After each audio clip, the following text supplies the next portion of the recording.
నమస్తే, welcome to our channel. ఒక breaking news చూస్తున్నాం. అది బిగ్ బాస్ యాజమాన్యానికి పోలీసులు నోటీసులు పంపించారని, బిగ్ బాస్ యాజమాన్యానికి పోలీసులు నోటీసులు పంపాల్సిన అవసరం ఎందుకు వచ్చిందో మనం ఒకసారి చర్చిద్దాం. మనకు తెలుసు బిగ్ బాస్ 7 సీన్స్ ఉల్టా పల్టా అని. ఏదైతే క్యాప్షన్గా తీసుకున్నటువంటి ఉల్టా పల్టా నిజంగా కూడా బిగ్ బాస్ 7 సీజన్ ఉల్టా పల్టా అయిందంటే అవుననే సమాధానం చెప్పవచ్చు.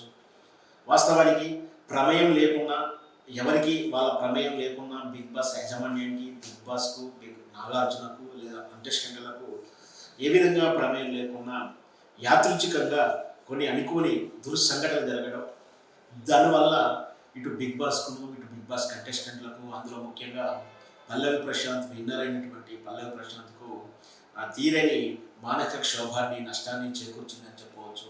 మన అందరికీ తెలుసు స్పష్టంగా.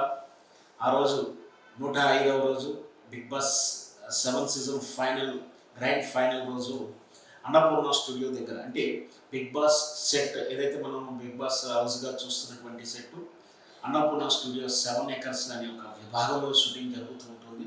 అక్కడికి అందరూ కూడా ఔత్సాహికులు వెళ్తూ ఉంటారు. సహజంగా ఫైనల్ రోజు కానీ, సెమీఫైనల్ రోజు కానీ, లేదా ఎలిమినేషన్ జరిగే రోజు ఉత్సాహంగా ఉంటే మీడియా కవరేజ్ పేరు మీద మెయిన్ స్ట్రీమ్ మీడియాతో పాటు ఇప్పుడు డిజిటల్ మీడియా అయినటువంటి యూట్యూబ్ ఛానల్స్ కానీ, వెబ్సైట్స్ కానీ, ఇంకా ఔత్సాహిక అనలిస్టులు వీళ్ళంతా కూడా బిగ్ బాస్ హౌస్ దగ్గరికి, అంటే అన్నపూర్ణ స్టూడియో దగ్గరికి వేచి ఉండడం ఇది సర్వసాధారణమైనటువంటి దృశ్యం. అయినప్పటికీ దీంతో పాటు ఫైనల్ రోజు అభిమానుల పేరు మీద రిసీవ్ చేసుకోవడానికి ఫ్యామిలీస్ అక్కడ చేరుకోవడం అనేది గత సీజన్స్ చూస్తున్నాను. సడన్గా అన్ని సీజన్లోనూ అన్ని బిగ్ బాస్ అన్ని లాంగ్వేజ్లో జరుగుతుంది గతంలో అంతా ఇది.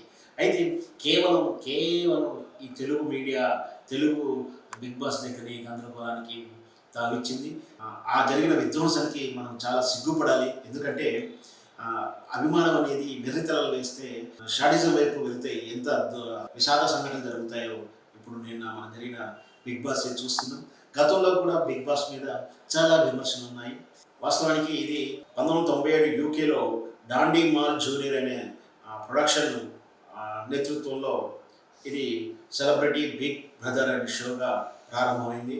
అదే ఆ టీమే ఎండోమాల్ ప్రొడక్షన్ కంపెనీ పేరు మీద 2006లో మొదటిసారిగా ఇండియాలో ఈ బిగ్ బాస్ అనే పేరుతోటి సేమ్ కాన్సెప్ట్ని ప్రారంభించారు. ఆ తర్వాత వివిధ లాంగ్వేజ్లో ప్రాంతీయం కూడా స్టార్ట్ చేశారు.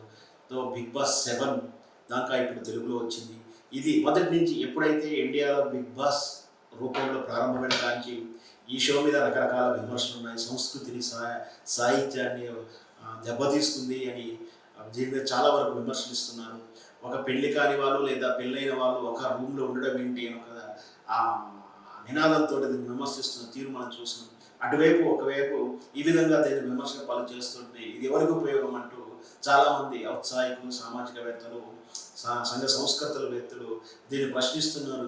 వీటన్నిటిని దాటేసుకొని నిరంతరంగా నిరాటంకంగా బిగ్ బాస్ ముందుకు వెళ్తూనే ఉంది. ఎందుకంటే అది బిగ్ బాస్ కానీ, షో కానీ బ్రాడ్కాస్టింగ్ యాక్ట్ చట్టంలో చెప్పుకునే విధంగా ఉంటే ప్రసారానికి ఎవరి తరం కాదు ఆపనేయడానికి. సో అందువల్ల అది బహుశా విమర్శలు ఉన్నా అది కొంచెం అవుతున్నాయి కూడా. ఇలాంటి చివరికి బిగ్ బాస్ హౌస్ లిమిట్, అంటే ప్రెమిసెస్ లిమిట్ దాటిన తర్వాత జరిగిన విధ్వంసానికి కూడా బిగ్ బాస్ బాధ్యత వహించాల్సి వచ్చిన అవసరం వస్తుందా అంటే మరి వేచి చూద్దాం. ఎందుకంటే ఆ రోజు జరిగినటువంటి అల్లర్ల కారణం బిగ్ బాస్ వైఫల్యం ఏంటి, నిర్వహణ లోపం ఏంటి, మీరు ఎందుకు తగిన చర్యలు తీసుకోలేదు అంటూ రకరకాల ప్రశ్నల రూపంలో బహుశా ఆ కేసు తాలూకు నోటీసులు ఇచ్చుండొచ్చు. దాని తర్వాత ఔత్సాహికంగానటువంటి ఇంకో అడ్వకేట్ కూడా దాని మీద కేసు వేయడం, ఇవన్నీ వెరసి బిగ్ బాస్ నుంచి సంజయ్ షెరూతో నోటీస్ ఇచ్చారు. వేచి చూద్దాం. మన చట్టం ప్రకారం బిగ్ బాస్ని కంటిన్యూ అవుతుందా, ఇలా చట్టాన్ని అతిక్రమించి చేస్తే బిగ్ బాస్ బ్యాన్ చేస్తారా, బిగ్ బాస్కి ఏమైనా సూచన చేస్తారా, ఇంతవరకే పూర్తి బిగ్ బాస్కే ఉంటుందా, లేదా ఆ రోజు జరిగినటువంటి విధ్వంసానికి తాలూకు మాత్రమే సంజయ్ షెరూతుందా, ఇవన్నీ కూడా వేచి చూద్దాం ఏం జరుగుతుంది.